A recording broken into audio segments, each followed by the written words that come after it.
6, versículo de 1 a 9. Eu convido os irmãos a abrir as suas Bíblias comigo. Convido você que está em casa acompanhando a transmissão, que você possa se inscrever no canal, acompanhar a pregação até o final, compartilhar esse link com outras pessoas, que Deus abençoe a sua vida e a sua família. Eu convido os irmãos a se colocarem em pé, você que está aqui na nave do tempo, você que está na galeria também, que Deus esteja abençoando, e você que está em casa, acompanhe a leitura que vai aparecer na sua tela, que Deus esteja abençoando a sua vida e a sua família. Diz assim o texto sagrado, todos juntos?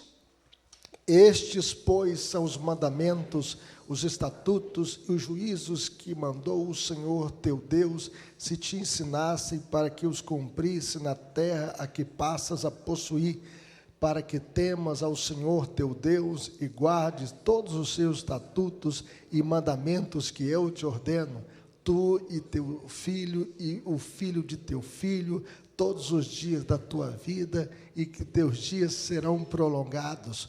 Ouve, pois, ó Israel, e atenta em os cumprires, para que bem te suceda, e muito te multipliques na terra que mana leite e mel, como te disse o Senhor, Deus de teus pais. Ouve, Israel, o Senhor nosso Deus é o único Senhor. Amarás, pois, o Senhor teu Deus de todo o teu coração, de toda a tua alma e de toda a tua força. Essas palavras que hoje te ordeno estarão no teu coração, tu as inculcarás a teus filhos, e delas falarás assentada em tua casa, e andando pelo caminho, e ao deitar-te e ao levantar-te, também as atarás como sinal na tua mão, e te serão por frontal entre os olhos, e as escreverás nos umbrais de tua casa e nas tuas portas. Oremos. Pai querido, fale conosco por meio da tua palavra, Senhor, que possamos entendê-la e aplicá-la no nosso coração, para o louvor da tua glória, no nome de Jesus, para a glória de Jesus. Amém. Podeis assentar, meus irmãos. Família é projeto de Deus, é ideia de Deus. No entanto, a família tem sido atacada de todos os lados, atacada pelos vícios, pelas drogas, também pela violência, pelo divórcio, pela infidelidade, pela agenda de gênero. E nós podemos perceber que o povo de Israel também passou isso. Esse povo que Deus chamou, e Deus disse para Abraão, sai da tua terra, da tua parentela, e vai para a terra que te mostrarei. De ti farei uma grande nação, te abençoarei, e em ti serão benditas todas as famílias da terra. Deus levantou então Abraão e Sara, e de Sara veio Isaque, de Isaque veio Esaú e Jacó, e assim formou-se a nação de Israel.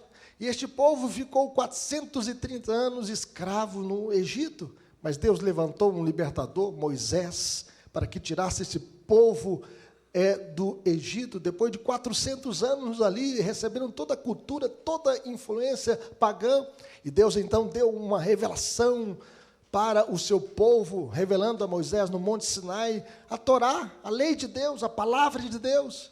E agora, depois que este povo recebe a lei de Deus, Deus manda que Moisés repetisse a sua lei. Deuteronômio quer dizer repetição da lei. E eu quero dizer o seguinte para vocês, meus irmãos, que a aprendizagem, a lei da aprendizagem é a repetição. Nós devemos sempre estar repetindo a leitura para a gente aprender. E Deus então manda que Moisés repetisse a lei, para que esse povo pudesse entender a palavra do Senhor, e que ele estava entrando numa terra pagã, onde tinha agenda de gênero, tinha também, né, a destruição da família, tinha violência, tinha idolatria, tinha o homossexualismo, tinha o bestialismo. Muitos também praticavam sexo com os animais, e esse povo então recebeu a lei de Deus, e o Senhor diz, estes, pois, são os mandamentos, os estatutos e os juízos que mandou o Senhor teu Deus, se te ensinasse para que os cumpris na terra que passas para possuir, para que temas ao Senhor teu Deus e guarde todos os seus estatutos e mandamentos que eu te ordeno, tu e teu filho, o filho de teu filho, todos os dias da tua vida, e que os teus dias sejam prolongados. Deus então mandou que Moisés ensinasse essa lei ao povo de Deus. Esse povo então deveria guardar as suas palavras no coração. E aqui, meus irmãos, por essa razão, o povo de Deus deve ter o seu lar onde Deus habita, onde Deus seja o Rei, o Senhor, onde as Escrituras são honradas e nós não temos vergonha da nossa fé, de compartilhar a fé, de espalhar o conhecimento de Deus. Por isso o Senhor disse: essas palavras que hoje te ordeno estarão no teu coração, tu as inculcarás a teus filhos, e delas falarás assentado em tua casa e andando pelo caminho, e ao deitar-te e ao levantar-te. A grande ideia dessa passagem, meus irmãos, é que a família que ama a Deus acima de tudo deve transferir ou transmitir este amor para as futuras gerações. Dessa forma, nós podemos ver aqui as marcas da família que ama a Deus e transmite a fé de geração em geração. Em primeiro lugar, essa família tem a verdade de Deus como dona do seu coração. Veja comigo o verso 4 até o versículo 6. Todos juntos? Ouve, Israel, o Senhor nosso Deus é o único Senhor. Amarás, pois, o Senhor teu Deus de todo o teu coração, de toda a tua alma, de toda a tua força. Essas palavras que hoje te ordeno estarão no teu coração. Essas palavras, meus irmãos, não podem estar apenas nos nossos lábios, tem que estar no nosso coração. De tudo que se deve guardar, guarda o teu coração. A palavra de Deus deve ocupar o centro da nossa vida, como diz o salmista: guarda no coração as tuas palavras para não pecar contra ti. O coração, alguns chegam a dizer que é a sede das emoções, mas é mais do que isso. Na compreensão bíblica, o coração é o centro daquilo que o homem é o centro da sua vida. Por essa razão nós devemos amar a Deus com amor sincero. O texto diz aqui: amarás, pois, o Senhor teu Deus de todo o teu coração, de toda a tua alma e de toda a tua força. Nós não podemos amar a Deus de boca para fora. Nós devemos amar a Deus com um amor intenso, de toda a tua alma. Nós devemos amar a Deus com um fervor espiritual. Nós devemos ter fervor na nossa vida cristã. E nós devemos amar a Deus com amor superlativo, de todo o coração, de todo o coração. Nós devemos amar ao Senhor. Mas a segunda marca de uma família que ama a Deus acima de tudo, meus irmãos, e transmite a fé de uma geração a outra, essa família tem a verdade como dona do seu lar. Que a palavra de Deus seja dona do nosso lar. Nós devemos sempre olhar para as nossas atitudes à luz das Escrituras. Que as Escrituras sejam lentes que possam nos orientar, e para que a nossa vida seja transformada pela graça do Senhor. Por isso o Senhor diz: tu as inculcarás a teus filhos, e dela falarás assentado em tua casa, no momento das refeições, das conversas familiares. E nós devemos aproveitar esse momento das refeições, não para sentar na frente da televisão e ficar ali com um prato comendo e acompanhando o jogo do Atlético ou do Cruzeiro e ficar ali sem conversar em família. Nós devemos nos assentar para falar das coisas de Deus, compartilhar a palavra de Deus. O texto diz: andando pelo caminho, em viagem ou em passeio. Quando você entra dentro do quarto, ou melhor, dentro do carro, e que você possa compartilhar a palavra de Deus com o seu filho, com a sua filha. E ao deitar-te, no momento do repouso, que a gente possa ir para a cama, não com a cabeça intoxicada com os filmes da mídia, da televisão, das novelas, que eu chamo sempre de nojelas, que a gente possa ir para a cama com a mente cheia da palavra de Deus, e ao levantar, no momento de despertar para um novo dia, que você possa pensar em Deus. A primeira leitura que eu fiz hoje nesta manhã foi dessa passagem, Deuteronômio 6, de 1 a 9. Já levantei abrindo o celular na página da Bíblia. Sabe que você tem a Bíblia também no seu celular? Abra, não o Instagram, e aí você vai passando ali infinitamente aquelas imagens e pesquisando ali, não. Acompanhe a palavra de Deus, leia a palavra do Senhor ao levantar, no momento de despertar para um novo dia. Os pais devem ensinar a palavra de Deus pelo ensino e pelo exemplo. Por isso que a Bíblia diz o seguinte: ensina a criança no caminho que se deve andar, e ainda quando for velha não se desviará dele. Ensinar não apenas o caminho. Existem muitos pais que falam assim: não fume não, mas ele fuma. Não mente não, mas ele mente. Não bebe não, mas ele bebe. Frequente a igreja, mas ele não frequenta. E é por isso, meus queridos irmãos, que nós devemos ensinar no caminho. Ensinar no caminho é ser exemplo de vida. E quando ele for velho, não se desviará dele. Os pais são os pedagogos dos seus filhos. Eles devem transmitir todo o conhecimento que tem da parte de Deus para os seus filhos. Competem aos pais o ensino e a formação do caráter dos seus filhos. E é tão difícil ser pai, tão difícil ser mãe, tão difícil ensinar. Não é fácil ser exemplo, não é fácil, não tem uma receita de bolo para a gente ensinar para os filhos. Tem o exemplo e o ensino da palavra de Deus. E tudo isso tem que ser regado com muita oração, com muita piedade, com muito quebrantamento diante de Deus, porque só Deus realmente pode mudar mentes e corações, só Deus pode regenerar corações. É por isso que nós devemos fazer isso com muito temor a Deus. Nós devemos temer ao Senhor e saber que só Ele pode operar no coração dos nossos filhos e transformá-los pela sua graça. Mas finalmente, meus irmãos, a terceira marca de uma família que ama a Deus acima de tudo e transmite essa fé para a outra geração, essa família tem a verdade de Deus como dono de seus atos e conduta pessoal, tanto na vida privada quanto na vida pública. Veja o que diz o verso 8 e 9. Vai aparecer aí na tela, vocês vão ler comigo. Todos juntos? Também atarás como sinal na tua mão, e te serão por frontal entre os olhos, e as escreverás nos umbrais de tua casa e nas tuas portas. Estenda a sua mão aqui. Coloca uma das suas mãos para frente assim. As mãos aqui são símbolo de atitudes, de ações. Que as nossas atitudes sejam governadas pela palavra de Deus. Que nós possamos refletir tudo que a gente for fazer, tudo que a gente fizer, que tudo seja de acordo com a palavra do Senhor. O texto mostra ainda: estejam esses mandamentos por frontal entre os olhos. Ou seja, não se esqueçam da palavra de Deus, estejam com os olhos fixos na palavra do Senhor, que ela possa estar na nossa mente, diante dos nossos olhos, que você possa ter a palavra do Senhor. Naquele tempo eles não tinham tantas cópias da Bíblia. Ter a Bíblia, né? No tempo de Moisés aqui era muito um preço elevadíssimo, porque a Bíblia era escrita no pergaminho, eram rolos e mais rolos de pergaminho. Depois foi em papiros, rolos e mais rolos de papiros. E hoje Deus nos deu a bênção da Bíblia ser impressa.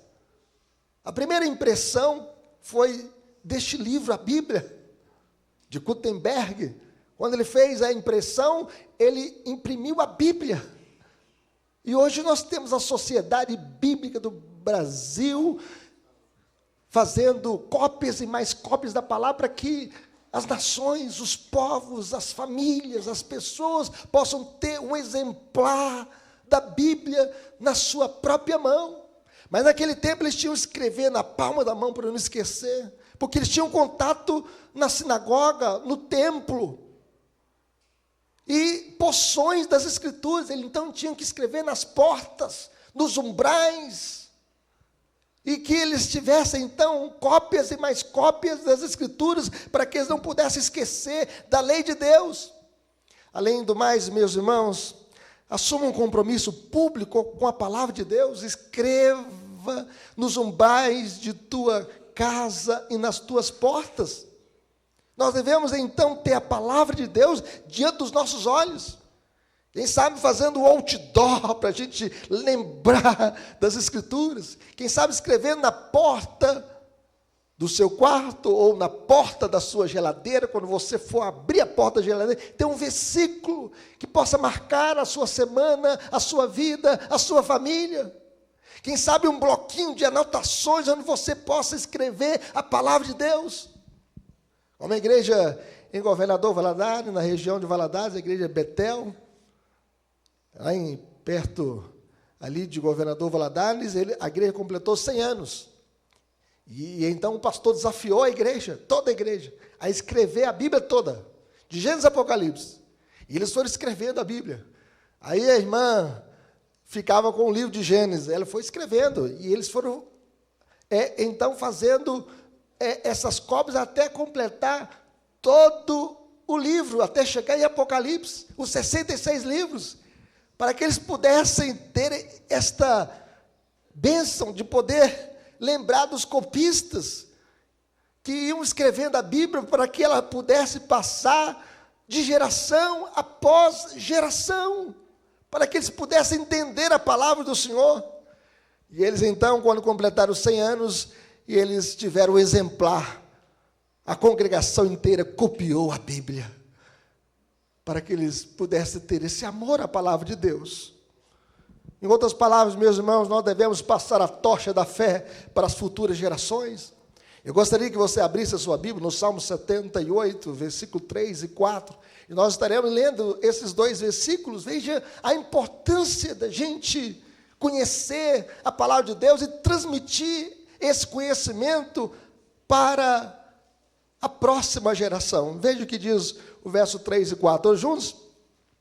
O que ouvimos e aprendemos, o que nos contaram nossos pais, não encobriremos a seus filhos, contaremos à vindoura geração os louvores do Senhor e o seu poder e as maravilhas que fez. Ah, meus irmãos, que coisa boa, geração após geração conhecendo a lei do Senhor. Hoje nós temos uma geração analfabeta da Bíblia, que não conhece a palavra de Deus. Existem alguns cultos onde os pastores não abrem mais a Bíblia para ler para o povo. E alguns até dizem o seguinte: olha, não lê a Bíblia não, porque a letra mata, o Espírito vivifica. Mas isso é um erro muito grande, porque a Bíblia diz que as palavras que estão escritas aqui são Espírito e são vida, disse Jesus. A palavra de Deus é a revelação do Senhor. E quando a pessoa pega esse texto, eles estão falando a respeito da lei cerimonial, que cumpriu o seu propósito, porque Jesus é o Cordeiro de Deus que tira o pecado do mundo. Então, hoje nós não fazemos mais o sacrifício de matar um cordeiro, de entrar no Santo dos Santos, não ter um véu que só o sumo sacerdote poderia entrar, porque o véu foi rasgado de alto a baixo, e Jesus, com o seu próprio sangue, entrou no Santo dos Santos para fazer a redenção eterna de nossas almas. Então isso já passou, a sombra passou, a realidade chegou, mas a palavra de Deus tem que ser lida, porque ela é verdade para nós. E o que deve ser conhecido, os louvores do Senhor, o seu poder e as maravilhas que fez. E quem deve conhecer? As gerações que virão. Por quem? Pais transmitindo a fé de uma geração para outra. E como se tornarão conhecidas primeiro? Não se escondendo nada, nós não podemos esconder a palavra de Deus dos nossos filhos. O que nos contaram nossos pais, não encobriremos a seus filhos. E segundo, declarando tudo que Deus fez. Conte as maravilhas do Senhor, fale para a próxima geração, fale para os seus filhos, para os seus netos, para os seus bisnetos, para os seus tataranetos. Eu conheci o meu bisavô, ele morreu com 98 anos, e a bênção de poder ter uma prole. E nós vivemos hoje numa agenda contrária à família. Uma família alternativa, uma família que despreza a Deus, a sua lei, querem criar outros tipos de família, mas existe apenas um tipo de família, o pai, a mãe e os seus filhos, e a sua prole, e a sua descendência. O que passar disso é gambiarra. Homem com homem nunca foi propósito de Deus, nem mulher com mulher. Isto é perversão, é abominação, é detestável aos olhos de Deus. Essa agenda de gênero que destrói a família é contra a lei de Deus. É contra a palavra de Deus. Assim como o homem também se relacionar com o animal, é bestialismo, é perversão, é pecado. Então esse movimento LGBTQIA+E é contra a família estabelecida por Deus em Gênesis. Não é bom que o homem esteja só, fale-ei uma auxiliadora que lhe seja idônea. Homem com homem não gera filho, nem mulher com mulher. Se todo casamento fosse homem afetivo, nós destruiríamos a raça. E isso, meus irmãos, não é preconceito. Nós estamos falando daquilo que Deus aprova e aquilo que Deus não aprova. Tem a família que honra a Deus e a família que não honra a Deus. A família que obedece a Deus e a família que não obedece a Deus. E Josué tomou a decisão: eu e a minha casa serviremos ao Senhor.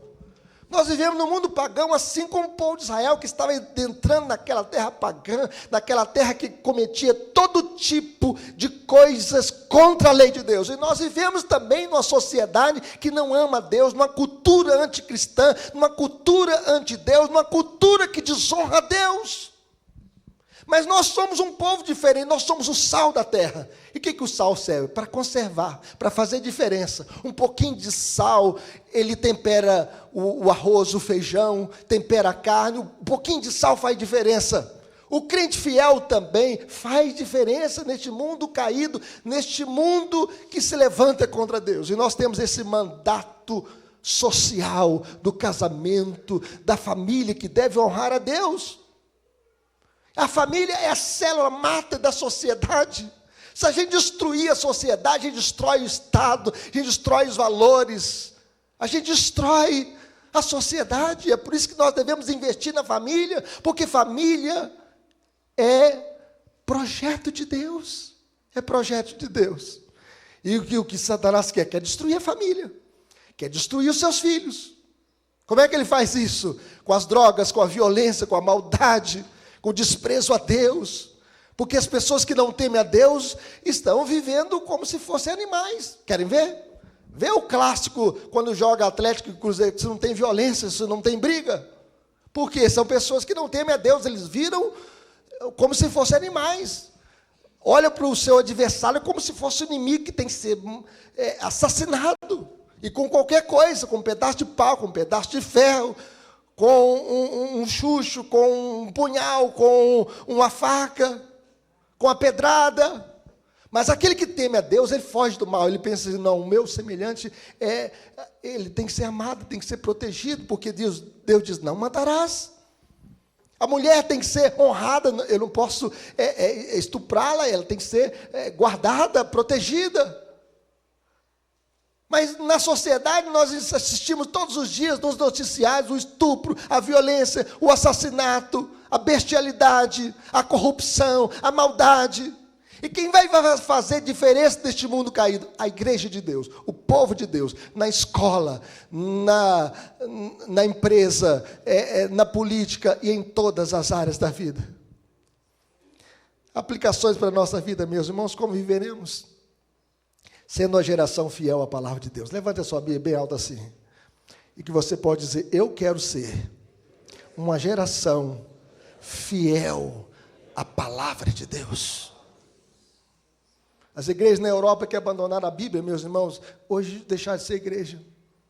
Os grandes templos construídos pelos grandes pregadores hoje são um templo muçulmano ou um bar, porque eles desprezaram a Deus, desprezaram a palavra do Senhor. Esse é o segredo do sucesso em todas as áreas da vida. Fidelidade à palavra de Deus. Que a palavra de Deus seja dona do nosso coração, do nosso lar, das nossas atitudes. Não existem famílias fortes sem a palavra de Deus. Ela é o pão que alimenta as nossas almas. Ela é a bússola que nos orienta nos caminhos da vida. É a palavra de Deus. O povo de Deus não fica consultando horóscopo. Eu sou do signo do peixe. Vou ver o que o signo falou aqui agora. Não, nós consultamos a palavra de Deus. Não são os astros que nos orientam, mas o Deus vivo e verdadeiro que se revelou para o seu povo. Em segundo lugar, meus irmãos, como viveremos? Transmitindo a fé de geração em geração. Nós devemos transmitir isso. Porque se não transmitir, a outra geração não vai conhecer a verdade de Deus. E a Bíblia diz: o meu povo está sendo destruído porque lhe falta o conhecimento. A palavra de Deus deve ser ensinada em todos os momentos da vida. Assentado em casa ou andando pelo caminho, ao deitar-te, ao levantar-te. Devemos contar a todos o que Cristo fez por nós, começando de nossa casa. Assim como fez o ex-possesso gadareno, lembra dele? Aquele homem que vivia no sepulcro, aquele homem endemoniado, aquele homem que todo mundo tinha medo dele, aquele homem que tinha uma legião no seu corpo, e aquele homem se encontrou com o seu Salvador, encontrou com Jesus. E aquele homem viu Jesus, e ele caiu por terra, e aqueles demônios saíram do corpo dele. Aquele homem que não tinha juízo, que não tinha bom senso, agora ele está sentado com perfeito juízo, porque ele encontrou Jesus, que o libertou de todos os seus demônios. E ele falou, quando Jesus estava entrando no barco, eu quero ir com o Senhor. O Senhor Jesus não permitiu, diz, vai e conta tudo que o Senhor fez por ti, aos seus familiares. E a Bíblia diz que ele foi e contou para todos os seus familiares. E além do mais, ele contou para Decápolis. Decápolis eram 10 cidades daquela região. Ele compartilhou da sua fé em Jesus. Ah, meus irmãos, foi Jesus que nos libertou de toda a opressão de Satanás. Foi Jesus que nos tirou do cativeiro de Satanás. Foi Jesus que transformou a nossa vida. Foi Jesus que entrou no nosso lar. Foi Jesus que tirou toda a perturbação da nossa mente e do nosso coração. Foi Jesus que nos resgatou com o seu próprio sangue. E hoje o diabo não tem mais poder sobre a nossa vida, porque fomos resgatados pelo sangue de Jesus e batizados com o Santo Espírito da promessa. Conte aquilo que Jesus fez por você. Fale aquilo que Jesus é para você. Fale da sua salvação em Cristo Jesus. Fale daquilo que Cristo fez por sua família. Compartilhe a sua fé com outras pessoas. Que Deus nos abençoe. No nome de Jesus. Amém? Vamos colocar em pé.